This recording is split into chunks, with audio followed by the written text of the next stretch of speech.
I've had the iPhone 13 Pro for just over 2 months now, and I thought I'd talk about whether I still miss any of the things from the 6S that I spoke about in my last video. The weight was something I was concerned about when I first got the 13 Pro, and I wondered if I'd made a mistake in not going for a lighter model.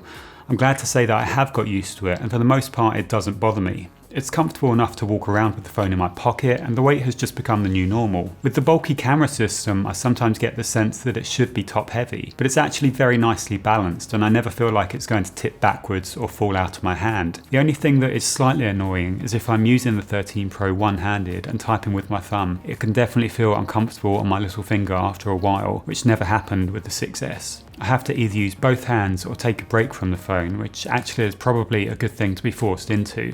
It'd be good to hear from anyone with a 13 Pro Max model and whether they have any issues with the weight, because I imagine the 240 grams must also get uncomfortable at times. The screen size of the 13 Pro at 6.1 inches is a lot bigger than the 6S at 4.7 inches, which is obviously a good thing, especially as the body of the 13 Pro isn't that much bigger than the 6S. I was just a bit concerned about reaching the top corner of the screen on the 13 Pro. I didn't like the swipe down method to access the reachability function at first without the home button of the 6S, and 2 months later I still don't like it very much. It's much too easy to tap the wrong thing on screen when trying to pull the display down. A very helpful comment on my last video pointed out that reachability can also be accessed by double tapping the back of the phone once enabled in settings. I just turned this on yesterday and it does take a bit of getting used to.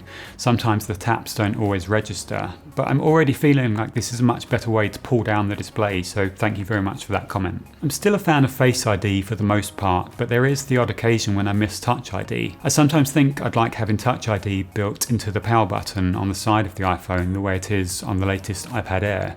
Not necessarily to replace Face ID, but maybe as an alternative way to unlock the phone when needed, or even as a dual security feature to need both methods to unlock. It'd be really good to hear who's happy with Face ID and who would like another version of Touch ID, either built into the power button or under the display itself. At first, not having the battery percentage immediately available on the display as it was on the 6S was annoying. The only reason it doesn't bother me anymore is because the battery life is so good that I don't need to check it very often. I still think it would be good if Apple decided to put it back, perhaps in the upcoming iOS 16, and it seems like there would be room on the display, especially given the slightly narrower notch compared to previous models. Long before getting the 13 Pro, I was worried that I'd miss 3D Touch. But it was only when I read a comment on my last video that I realised I'd forgotten all about it. I did like having 3D Touch, I did use it, but probably not very often. I remember it being quite a novelty at first, but that faded after a while for me. I think overall it was better than the haptic touch replacement that I think Apple introduced on the iPhone XR, but it's not something I really miss or even think about now.